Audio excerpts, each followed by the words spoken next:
Hello everyone, Nintendo here, and I have one question for y'all, and that is, could the Xbox One X succeed?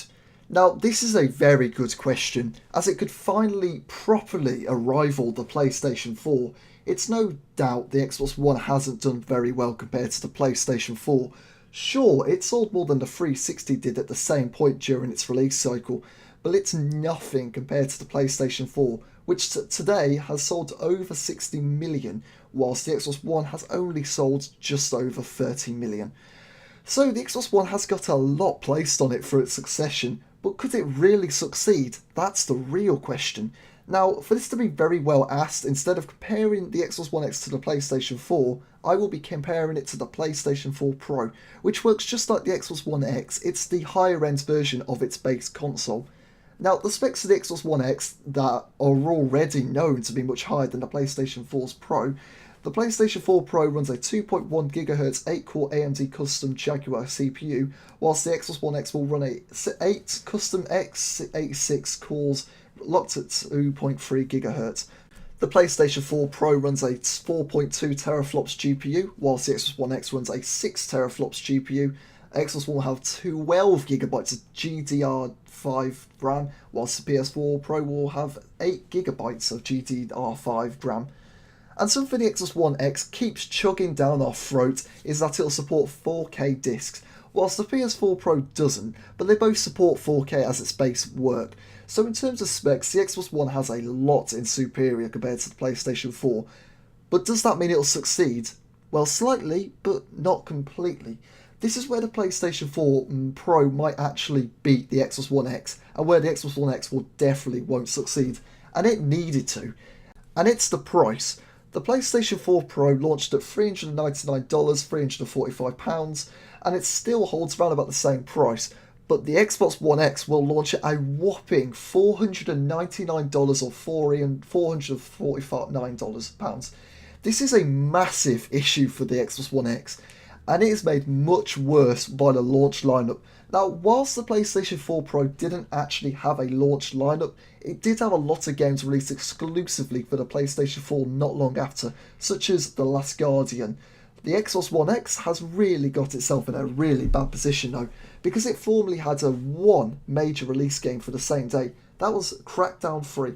That got delayed to 2018 very recently, and with that, the launch lineup became non-existent for the Xbox One X. There are no titles releasing for the same month, or even bloody end of the year, for the Xbox One exclusively, or at least not to our knowledge as of yet. There are only two titles that could really be considered helpful for the Xbox One X, being Cuphead, which by the way isn't even a AAA game, and Forza Motorsport 7, both releasing in about October before the Xbox One X. So the Xbox One X, whilst more powerful, suffers extremely from both the price, which by the way is more expensive than the initial Xbox One price, and also lacks from the lack of launch lineup. Even with that though, could the Xbox One succeed with the upgraded graphics of previous games such as Halo 5? Well, to put it honestly, and this will be a bit controversial, no. The chances of the Xbox One succeeding aren't looking good at all. The issue is that the major selling point of the Xbox One X isn't its games, and actually not even the specs, but it's its 4K support. The issue is though, not many people actually own a 4K TV. A survey performed in May 2017 showed that only 16% of US households actually own a 4K TV, so it doesn't even have a majority population to sell to. The console's price hugely goes against its chances. It's again more expensive than the initial Xbox One launch price, which by the way was $499 or £429, and doesn't have the titles to support its launch again. A 4K TV's average selling price is around about $700, so total it all together, on average you have to spend about over $1,000 or £1,000 just to play the best way on the Xbox One X, and that doesn't include bills or taxes, so who knows how pricey it all is.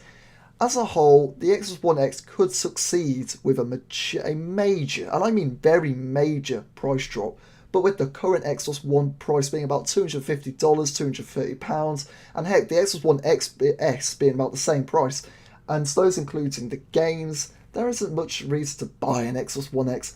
So overall, as it is at launch, the Xbox One X will actually look like it could be a major flop. which could cost Microsoft millions. This is a shame because the Xbox One X has a lot going for it, but until Microsoft lowers the price, it doesn't look like it'll end well for them.